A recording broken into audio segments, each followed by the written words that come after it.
Hello everyone, this is Shahrukh Hamid Khan और स्वागत है आपका हमारे यूट्यूब चैनल SRK पाठशाला में।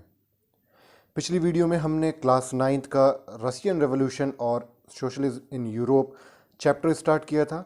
उसी चैप्टर को आज इस वीडियो में आगे बढ़ाएंगे और देखेंगे पार्ट 2 को।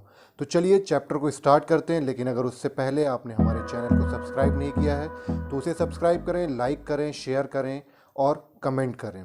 चलिए चैप्टर को स्टार्ट करते हैं। तो फर्स्ट पार्ट में हमने देखा था किस तरीके से यूरोप में अलग अलग आइडियोलॉजी आना स्टार्ट हो गई थी, जिसमें से एक सबसे ज़्यादा इम्पॉर्टेंट थी और वो थी सोशलिज्म। जो आइडियोलॉजी काफ़ी ज़्यादा इम्पैक्ट छोड़ रही थी वहाँ के लोगों पर। आज हम देखेंगे कि रशिया में किस तरीके से रेवोल्यूशन स्टार्ट हुए और वो किस लिए स्टार्ट हुए। तो चलिए चलते हैं हम चैप्टर की ओर। और अगर आपने इससे पहले वाला पार्ट नहीं देखा है तो उसका लिंक मैं आपको डिस्क्रिप्शन में दे दूंगा, आप वहाँ से उसको देख सकते हैं। चलिए स्टार्ट करते हैं। सबसे पहले हम देखते हैं द रशियन रेवोल्यूशन। अब अगर बात करें रशिया की, तो रशिया एक काफ़ी बड़ा एम्पायर हुआ करता था और वहाँ के जो किंग थे वो कौन थे? निकोलस सेकेंड, है ना। इनके आगे ज़ार लगा हुआ है, आप देख सकते हो यहाँ पर। तो ये जो ज़ार वर्ड होता है, इसको रशिया में जो ज़ार वर्ड होता है किंग के लिए यूज़ किया जाता है। ओके, तो आप यहाँ पर किंग निकोलस सेकेंड समझ सकते हैं। और यहाँ पर क्या था कि ऑटोक्रेटिक था ये एक तरीके से, मतलब यहाँ पर जो भी पावर था वो किंग के हाथों में था। अगर बात करें रिलीजन्स की, तो काफ़ी सारे रिलीजन्स यहाँ पर इस एम्पायर में हुआ करते थे। जैसे कि आप देख सकते हो यहाँ पर कैथोलिक था, मुस्लिम्स थे, प्रोटेस्टेंट्स थे और बुद्धिस्ट थे। लेकिन अगर हम बात करें मेजर रिलीजन की, तो मेजर रिलीजन जो हुआ करता था रशियन एम्पायर का वो था रशियन ऑर्थोडॉक्स क्रिश्चियनिटी। ओके, चलिए अब हम बात करते हैं रशिया के इकोनॉमी की। तो at the beginning of the 20th century Russian population was dominated by the agriculturist. ठीक है, तो ज़्यादातर जो पॉपुलेशन थी, आपने देखा था यूरोप की जो पॉपुलेशन थी वो दिन ब दिन क्या होती जा रही थी? बढ़ती जा रही थी। तो अगर हम बात करें रशिया की, तो रशिया की most of the population was engaged in agriculture. वो क्या करते थे? एग्रीकल्चर करते थे। Who use to cultivate for the market as well as of their own needs. ठीक है, और एक तरीके से देखा जाए तो जो रशिया था, Russia was a major exporter of grains. ठीक है, तो ज़्यादातर लोग क्या करते थे? वहाँ पर एग्रीकल्चर करते थे। इस कारण जो रशिया था वो उस समय का भी क्या था? एक काफ़ी मेजर एक्सपोर्टर रहा था ग्रेन्स का। ठीक है, चलिए आगे देखते हैं। तो ज़्यादातर लोग एग्रीकल्चर तो करते थे वहाँ के, बट वहाँ पर कहीं ना कहीं कुछ कुछ जगहों पर कुछ कुछ एरियाज़ थे जहाँ पर इंडस्ट्री और फैक्ट्री भी डेवलप्ड हो रही थी, है ना। तो ऐसे दो शहर बहुत इंपॉर्टेंट थे वहाँ पर, जैसे कि आप देख सकते हो यहाँ पर सेंट पीटर्सबर्ग और मॉस्को, जहाँ पर क्या था? ये बेसिकली एक इंडस्ट्रियल एरियाज़ थे। ठीक है, दूसरा आप देख सकते हो यहाँ पर जो क्राफ्ट्समैन थे, ठीक है, वर ऑल्सो प्रेजेंट। ठीक है, तो क्राफ्ट्समैन भी हुआ करते थे जो बेसिकली जो हैंडमेड मटेरियल्स होते थे उन पर वर्क करते थे। फिर 1890s में क्या हुआ? काफ़ी ज़्यादा जो फैक्ट्री थी वो डेवलप्ड होने लगी। क्यों? क्योंकि वहाँ पर क्या होने लगा? फॉरेन इन्वेस्टमेंट जो था वो इंक्रीज होने लगा। धीरे धीरे रेलवे भी क्या होने लगा? एक्सपेंड होने लगा। और जब भी रेलवे एक्सपेंड होता है तो जो डेवलपमेंट होता है और जो प्रोडक्शन होता है वो क्या होने लगता है? बढ़ने लगता है, क्योंकि रॉ मटेरियल्स आसानी से मिलने लगता है।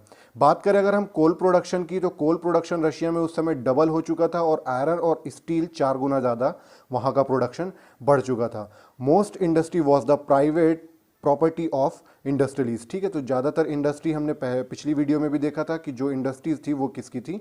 प्राइवेट प्रॉपर्टीज़ थी। ठीक है, तो अब यहाँ पर कुछ ना कुछ इंडस्ट्रीज़ और वर्कर को लेकर यहाँ पर कुछ ना कुछ आप देखोगे रेवोल्यूशन स्टार्ट होगा या फिर कॉन्फ्लिक्ट स्टार्ट होगा।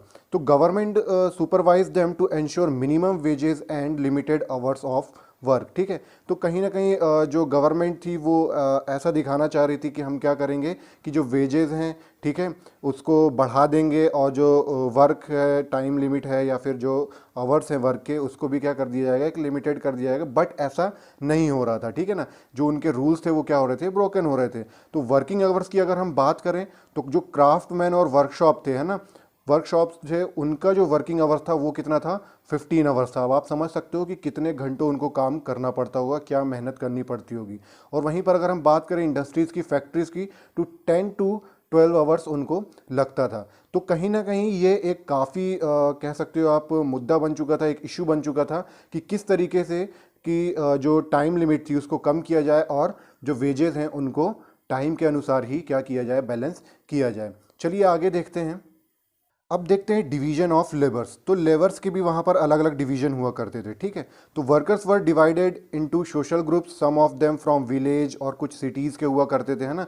तो इस तरीके से जो वर्कर्स थे वो भी क्या थे, डिवाइडेड थे। इतना ही नहीं, वो अपने स्किल्स और वर्क के हिसाब से भी डिवाइडेड थे। जैसे कि डिस्पाइट डिवीजन, वर्कर्स जो थे वो क्या हो गया था कि अलग अलग ग्रुप्स में डिवाइड ज़रूर थे, लेकिन कभी भी ऐसी चीज़ होती थी जो वर्कर्स से खिलाफ होती थी, है ना, या फिर कुछ ऐसा हो जाता था जिससे वर्कर्स को डोमिनेट किया जाता था या डिमोरलाइज किया जाता था, तो वो जो वर्कर्स थे, सारे वर्कर्स जो थे वो आपस में क्या कर लेते थे, एक हो जाते थे, यूनिटी बना लेते थे और उस प्रॉब्लम से क्या करते थे, लड़ते थे। बात करें अगर वुमेन्स की, तो women comprised of 31% of the factory labour force, ठीक है। तो अगर हम बात करें लेबर फोर्स की, तो हमने फर्स्ट वीडियो में देखा था कि जैसे जैसे इंडस्ट्रीज़ जो थी डेवलप होती जा रही थी, तो उस इंडस्ट्रीज में सभी लोग काम कर रहे थे, मतलब वुमेन्स भी काम कर रही थी, मेंस भी काम कर रहे थे और चाइल्ड भी काम कर रहे थे, है ना। तो वुमेन्स लगभग 31% जो वुमेन्स थी वो काम कर रही थी, बट उनको जो वेजेस दिए जाते थे वो काफ़ी कम दिए जाते थे। एक तो मैन को ही काफ़ी कम दिए जाते थे और उनकी कंपैरिजन में वुमेन्स को और ज़्यादा कम दिया जाता था, मतलब उनके जो वेजेस होते थे वो मैन से भी क्या होते थे, कम होते थे। ओके, बात करें अगर पीजेंट्स की, तो पीजेंट्स जो होते थे, है ना, जो भी कृषक होते थे, कृषि करते थे जो लोग, तो वो लोग they cultivated most of the land, but the nobility, the crown and the orthodox church owned large property, ठीक है। तो वो अपने ज़मीन पर या अपने लैंड पर एग्रीकल्चर नहीं करते थे। वो किनके लैंड पर एग्रीकल्चर करते थे, जो भी नोबिलिटीज़ होती थी और जो ऑर्थोडॉक्स चर्च वगैरह जो भी एक रिच पीपुल होते थे, उनके लैंड पर क्या करते थे, ये एग्रीकल्चर करते थे। बट यहाँ पर पीजेंट्स को लेकर एक बहुत बड़ा ट्विस्ट है रशिया में, जो अभी हम आगे देखेंगे, ठीक है।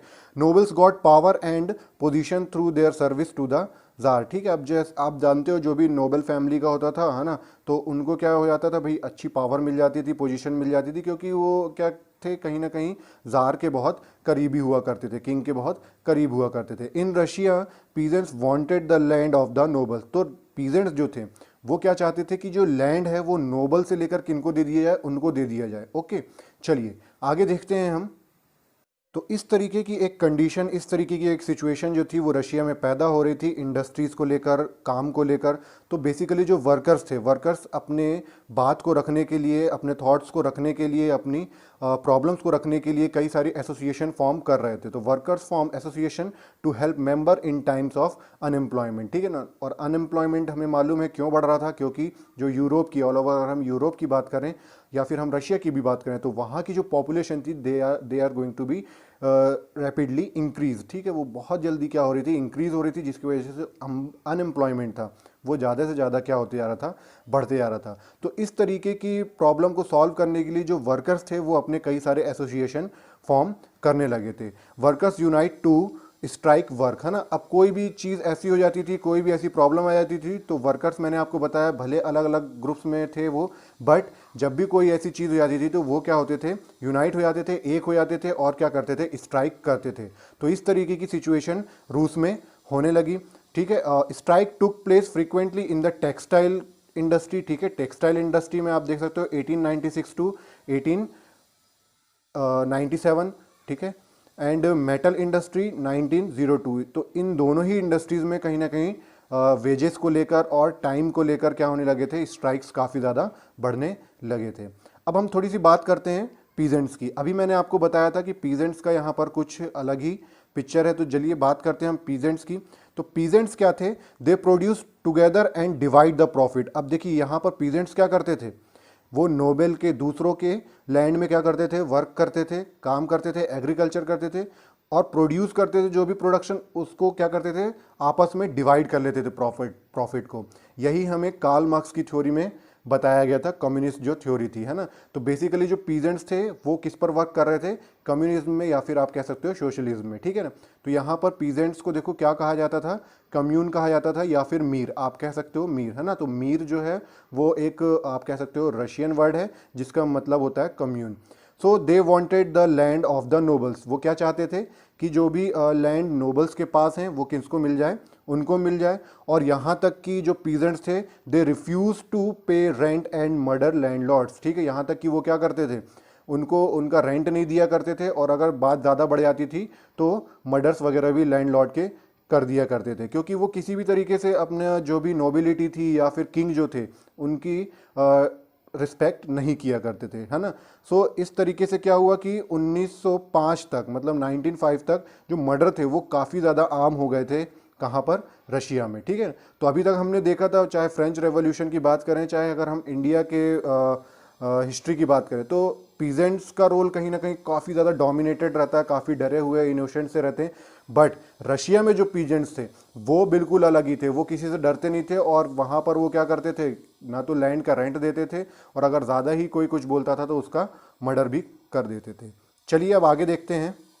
Next is socialism in Russia. अब देखते हैं कि रशिया में सोशलिज्म का क्या इम्पैक्ट रहा और किस तरीके से वो आगे बढ़ा। तो काफ़ी ज़्यादा अगर हम बात करें 1914 की, तो 1914 तक जो भी पॉलिटिकल पार्टीज़ थी वो रशिया में क्या हो गई थी, इलीगल हो गई थी, ठीक है ना। मतलब आप कोई भी पॉलिटिकल पार्टीज़ नहीं बना सकते थे। But in 1898 socialist found the Russian social democratic worker party, ठीक है। तो ये आपको ध्यान में रखना है कि 1898 में जो सोशलिस्ट थे उन्होंने एक चुपचाप से क्या कर ली, एक पार्टी बना ली जिसका नाम था क्या, सोशल डेमोक्रेटिक वर्कर पार्टी, ठीक है, जो कि बेस थी किस पर, कार्ल मार्क्स के आइडियाज़ पर। और धीरे धीरे ये चोरी चोरी चुपके चुपके क्या करने लगे, अपना काम करने लगे न्यूज़पेपर पर, और स्ट्राइक वगैरह ऑर्गेनाइज करने लगे for the welfare of workers, ठीक है। Throughout the 19th century, socialists were active in the countryside and formed the Socialist Revolutionary Party in 1900, ठीक है। और काफ़ी ज़्यादा 19th सेंचुरी के बाद जो हुआ वो काफ़ी ज़्यादा क्या हुए, चेंजेस आना स्टार्ट हुए, और जो सोशलिस्ट थे उन्होंने एक पार्टी और बनाई जिसका नाम था क्या, सोशलिस्ट रेवोल्यूशनरी पार्टी इन 1900 में इन्होंने ये पार्टी बनाई। अब ये पार्टी का काम क्या था, what they demand, so the party struggle for the peasants. ये किसके लिए बात कर रही थी, पीजेंट्स के लिए बात कर रही थी, पीजेंट्स के राइट के लिए बात कर रही थी। And demanded land belonging to the nobles be transfer to peasants. तो वही बात कर रही थी कि जो भी नोबल्स के पास लैंड है वो किसको ट्रांसफ़र कर दिए जाने चाहिए, पीजेंट्स को ट्रांसफ़र कर देने चाहिए। चलिए आगे देखते हैं। अब बात करते हैं व्लादिमीर लेनिन की, ठीक है ना। तो व्लादिमीर लेनिन जो थे वो एक काफ़ी ग्रेट पॉलिटिकल लीडर रहे हैं रशियन रेवोल्यूशन के दौरान।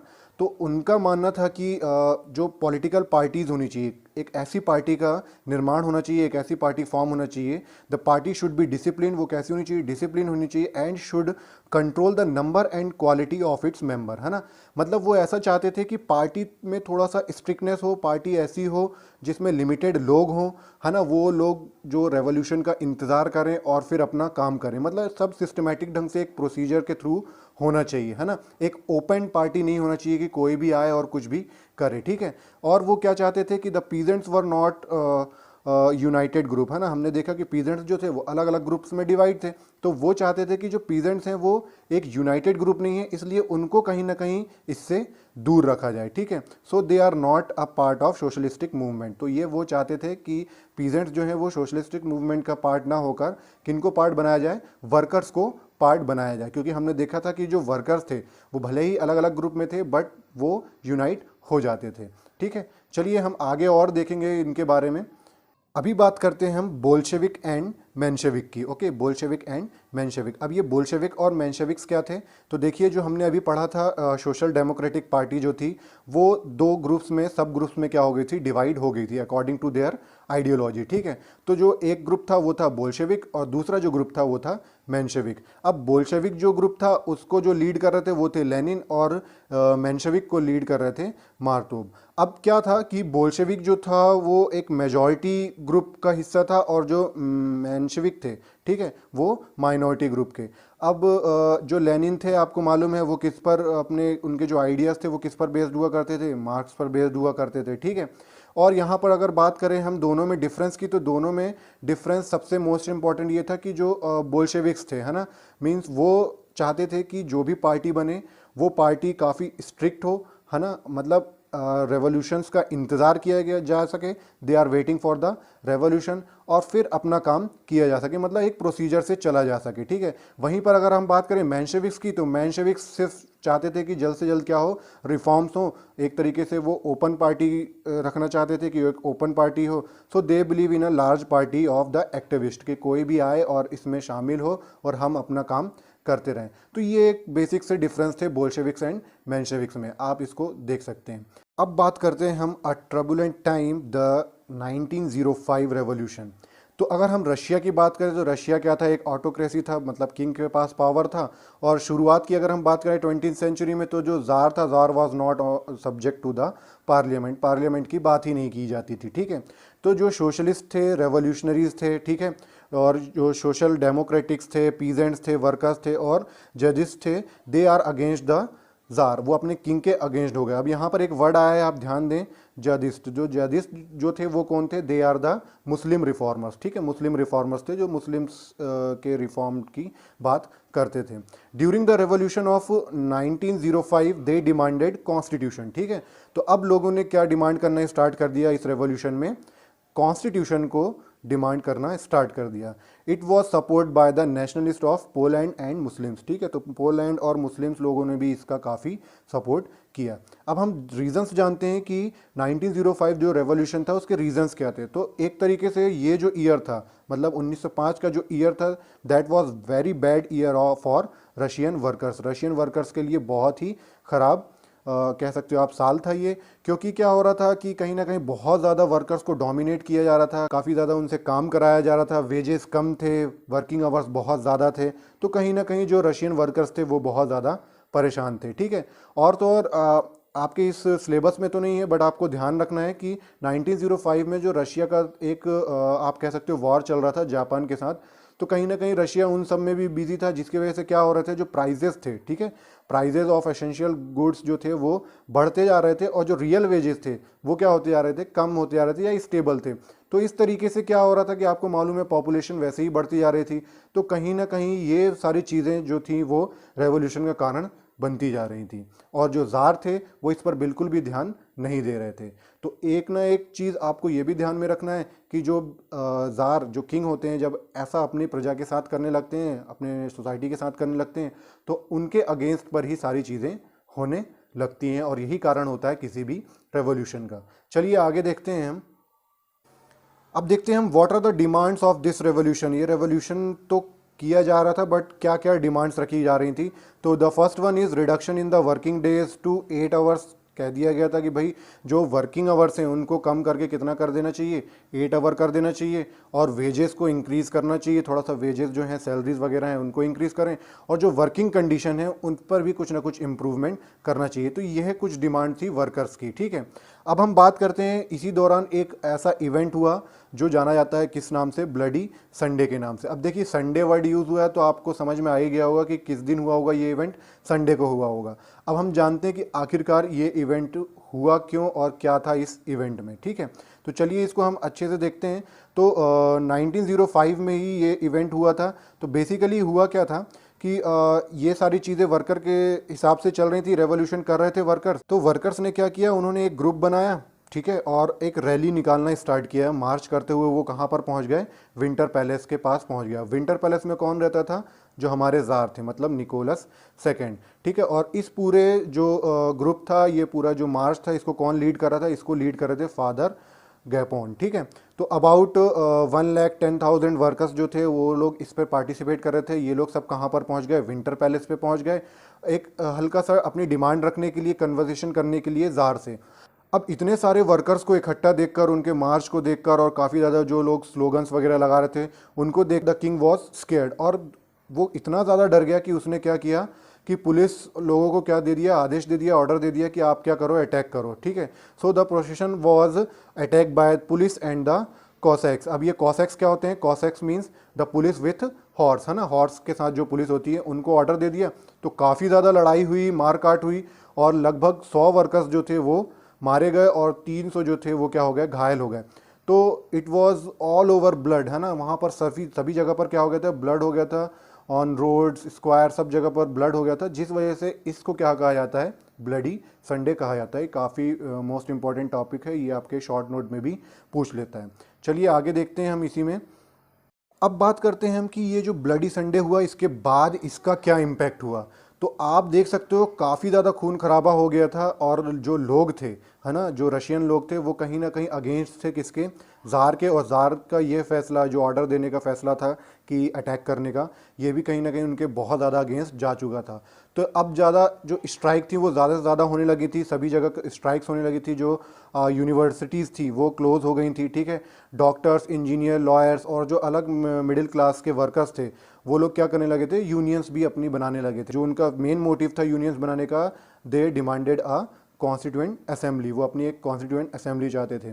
तो अब इतनी ज़्यादा पब्लिक भड़क चुकी थी, तो इसके डर से उन्होंने क्या किया, ज़ार ने, ही create an elected consultative parliament, ठीक है। उन्होंने एक पार्लियामेंट का क्रिएशन किया, फॉर्म किया, जिसे हम रशियन भाषा में क्या बोलते हैं, डूमा बोलते हैं, ठीक है। तो डूमा का मतलब होता है पार्लियामेंट, ठीक है। After 1905 most committee and union declared illegal, ठीक है। तो इलीगल ठहरा दिया गया जितनी भी कमिटीज़ हुआ करती थी, यूनियंस हुआ करती थी। तो ज़ार ने क्या किया, जो पहला ड्यूमा बना, पहले पार्लियामेंट बनी, उसको डिसॉल्व कर दिया और फिर उसने दूसरी पार्लियामेंट को री इलेक्ट किया। बट दूसरी पार्लियामेंट को भी उसने क्या कर दिया, डिसॉल्व कर दिया गया। अब धीरे धीरे ये जो गुस्सा था लोगों का, जो एंगर था, वो और ज़्यादा बढ़ता जा रहा था। तो फर्स्ट ड्यूमा और सेकेंड ड्यूमा को कैंसिल करने का या उसे डिसॉल्व करने का कारण क्या था, because he did not want any questioning for his authority. वो नहीं चाहते थे कि हमारी अथॉरिटी पर कोई प्रश्न पूछे या फिर कुछ भी करे, ठीक है। तो उन्होंने क्या किया कि जो थर्ड बार उन्होंने जो ड्यूमा बनाई उसमें उन्होंने अपना दिमाग लगाया, and he change voting law and pack the third Duma with conservative politician, ठीक है। तो उन्होंने थर्ड ड्यूमा जो बनाया उसमें उन्होंने क्या किया कि सारे जो कंजर्वेटिव पॉलिटिशियन थे उनको इलेक्टेड कर दिया। अब कंजर्वेटिव्स, आपको मालूम है कंजर्वेटिव्स कौन लोग थे, कंजर्वेटिव्स वो लोग थे हु अपोज द चेंजेस, है ना, और एक तरीके से जो बिलीव इन पास्ट पे बिलीव करते थे, एक तरीके से कह सकते हो आप किंग या ज़ार के बहुत ही करीब हुआ करते थे। तो उन्हीं को उसने क्या कर दिया, वहाँ पर ड्यूमा में इलेक्टेड कर दिया। चलिए हम इस वीडियो को यहीं तक रखते हैं, नेक्स्ट पार्ट में हम आगे के चैप्टर को देखेंगे। तो ये वीडियो आपको पसंद आया हो तो ज़रूर लाइक करें, शेयर करें, सब्सक्राइब करें चैनल को। मिलते हैं अगली वीडियो में। Thank you so much.